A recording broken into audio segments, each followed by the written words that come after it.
Sure. So back in 1996, my husband and I were newlyweds. We decided to buy a starter home, and so we met with a mortgage, a banker, who provided us with a little plastic, what he called mortgage calculator, but it was essentially a sliding scale.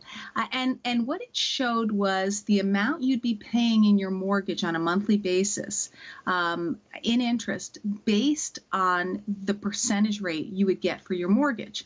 And of course, this was 1996, and that mortgage calculator was a product of the times. The scale went from 6% to 20%. And so I've actually held on to that calculator. I don't have it with me right this minute. It's tucked away in the back of the desk, but I've held on to it because it was such a vestige of the past and reminded me of history. My parents had a mortgage rate back in 1981 of 13%. And so we're living in a very low rate environment. And I suspect when the Fed finishes with its tightening cycle, we'll still be in a very low rate environment relative to history. I think we need to keep that in mind. I know we've certainly had a bit of whiplash seeing mortgage rates go up about 200 basis points. But when we take a step back and look, it's still a relatively good environment for borrowing.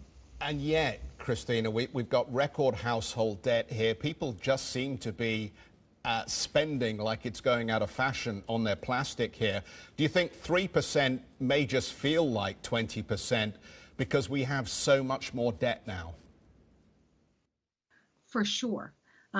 So for those who have been lucky enough to lock in, that's wonderful. For those who have fixed rates, that's wonderful. And luckily, we don't have the kind of mortgage products we had prior to the global financial crisis, where there was a resetting that went on after a few years and many couldn't afford their mortgages.